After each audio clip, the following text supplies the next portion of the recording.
Hello, everyone. Welcome to Northwest Magic. Uh-oh, I'm Howie. And I'm Levi. And we already said where we're from. What we're going to be talking about today is the Calix Guided by Fate deck tech we have. We're calling it Calix Copies. For those of Oh, you yeah. who have been living under a rock, Calix Guided by Fate is a Selesnya commander for one green and a white, and he has Constellation. Whenever another enchantment enters the battlefield, you control, put a +1/+1 counter on target creature, but we're mostly building around this second part. Whenever Calyx or an enchanted creature you control deals combat damage to a player, you may create a token that's a copy of a non-legendary enchantment you control. Do this only once each turn. It is very powerful. It's so cool. It's fun. I don't know how you would do it more than once in a turn, considering it's a combat damage trigger, and you're not making more combats in Celestia. Yeah, probably not. But I could definitely see someone somewhere finding some way to exploit it. So, Yeah. but man, So man, the is it the point strong? is though, we're making tokens that are copies of enchantments, so we can get lots of value. So we got cards we want to make copies of. I Yeah, just want to start with the cool enchantments, stuff. the The enchantments. cool stuff. Everything's cool. I don't know. True. Yeah, let's go straight down to the enchantments. We're We going down got to the enchantments. we got some of the more important ones in here are all the token doublers, considering the copies we make are, tokens. So we got Anointed Procession, we got Doubling Season, we got Parallel Lives, and that's it. But whenever we have one of those, we make, two of them. And if we end up with two of them, we make like four of them, and it would just go crazy from there. Oh, And that's pretty sweet. Four parallel lives on the board, and then all of a sudden having 100 parallel lives on the board. You know what I mean?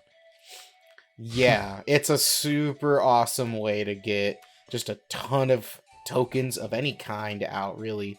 Because once you start getting all the token doubler effects going on, you're going to get a lot of other kinds of tokens going on as well. Yeah, and it just steamrolls out of control because it's just exponential. Oh, Some of the yeah. some of the I want to talk about the finishers right away. We got Cathar's Crusade.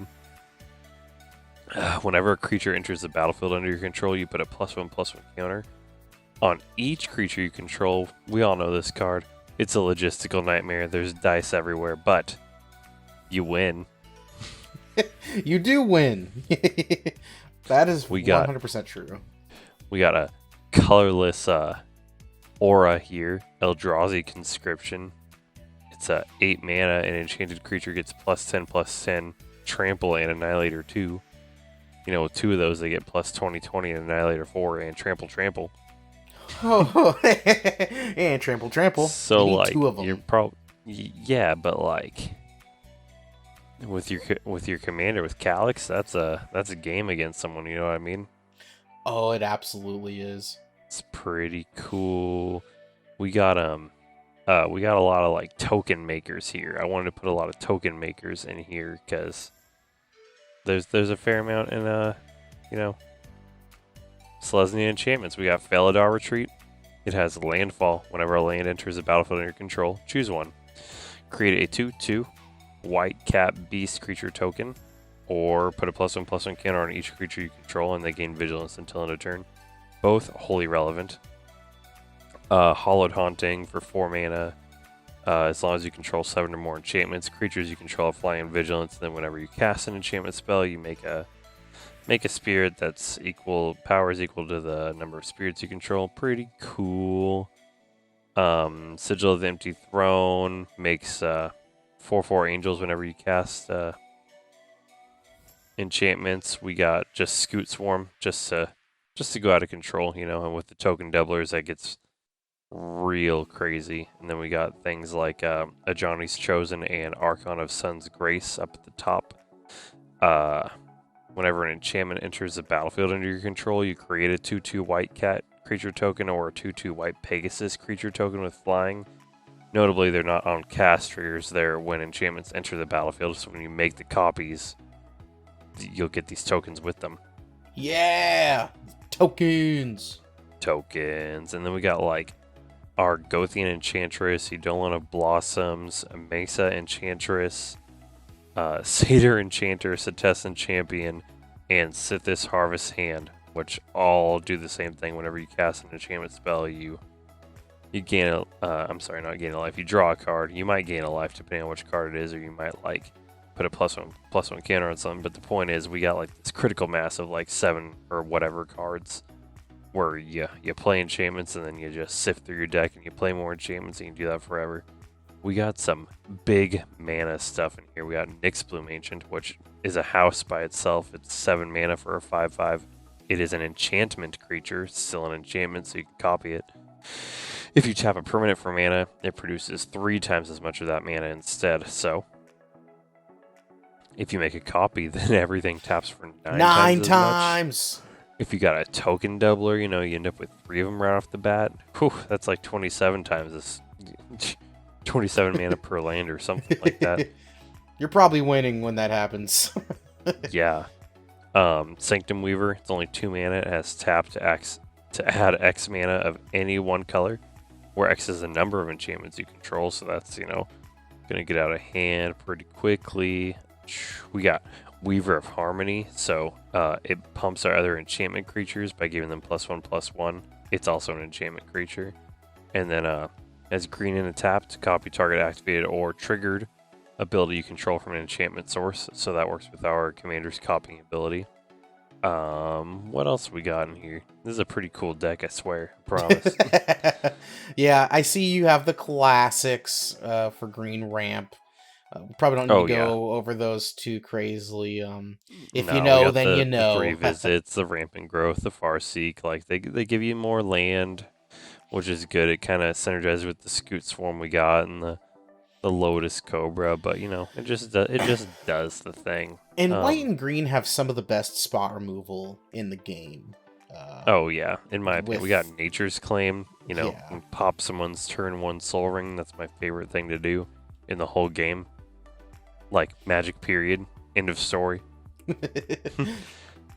Swords to Plowshares, Generous Gift and Beast Within. We got all that kind of stuff. Flawless Maneuver and Heroic Intervention give your stuff indestructible. Enlightened Tutor works pretty well here. You can because you have so many enchantments. You can get anything for 1 mana, basically anything you ever needed. We also got Strionic Resonator. It basically does the same thing as Weaver of Harmony. Just copies our commander's ability. I like Bear Umbra in here. It's pretty cool. Enchanted creature gets +2/+2 and has, whenever this creature attacks, untap all lands you control and Totem Armor. But really, I just want to make like 3 Bear Umbras, so like we get like 3 triggers all at the same time to untap all our lands. Just kind of crazy stuff. I like Grasp of Fate in here too. It's a 3 mana enchantment. When it enters the battlefield for each opponent, exile up to 1 target non-land permanent that player controls until Grasp of Fate leaves the battlefield. So if we make a copy of this, every time we make a copy of it, we're 3 for 1ing our opponents. Like, yeah, sure, they can get stuff back, but I think it's pretty cool. Yeah, 3 for 1ing, I mean, even if it's temporary, I think is still really useful. I mean, it does a really great impression of like Soul Shatter, right? Except for we get to pick what the thing it gets is, and they can get it back, but like then we just do it again. Yep. We got some self-protection here with Ghostly Prison. Imagine getting like 3 of these on the board, and they got to pay 6 for every creature they want to attack with. In a similar vein, we have Sphere of Safety, which is 5 mana. But creatures can't attack you or a planeswalker you control unless their controller pays X for each of those creatures, where X is the number of enchantments you control. So even with just 2 of those, they're probably paying like 10 or something. Reasonably. You'll have a lot of enchantments. You'll have a lot of enchantments. Some of the other removal spells I like in here that are awesome are Song of the Dryads, Kenrith's Transformation, and Darkseal Mutation. They enchant creatures, their auras, when they come into play, they were like, don't remove the creature, but they basically take them out of commission. Like if you make your opponent's commander into a forest with Song of the Dryads, they're gonna have a hard time bringing that back, like into back into their strategy. Otherwise, they're just tapping it for a green. You know what I mean? For a green, you know what I mean? Super spicy rules tech here. I don't know if you knew this, Levi. Ready? Ooh. Lessons with Howie Donnelly. If a aura enters the battlefield without being cast, you choose. You don't target, you choose what it goes on to. And so you can get around Hexproof and Shroud with this. Ah, yes. Super spicy rules tech. It works. Look it up. Probably like, I don't know, in the 700s or something. Who knows? Who knows the rule numbers? It's one of those. Either way, those are all pretty cool. We also got Mirari's Wake. That's a really cool card. I don't think we talked about this one yet. Maybe we did. Who knows? Pumpsaw. Dude, it's not legendary. yeah, I talked about this in an earlier video thinking it was legendary. I don't know why. It's not. But I just imagine literally that's these. that's when we were talking about Calyx. Actually, in our tier list video for Aftermath. Check it out here somewhere on the screen right now. We got Smothering Tithe, so we can make a whole bunch of treasures. That gets crazy with a token doubler, because imagine you got Anointed Procession out, and then you got Smothering Tithe, and then you make a copy of Smothering Tithe, but really make 2 copies of Smothering Tithe. So now every time an opponent draws a card, you make 6 treasures. It gets crazy. Oh. It gets crazy. A little bit of a way to lean into the +1/+1 counter thing. We got Hardened Scales. It's only 1 mana. If 1 or more +1/+1 counters would be put on a creature you control, that many +1/+1 counters are put on it instead. So if we get, 2 of these, I can get out of hand pretty quickly. And it also synergizes with Felidar Retreat and Cathar's Crusade.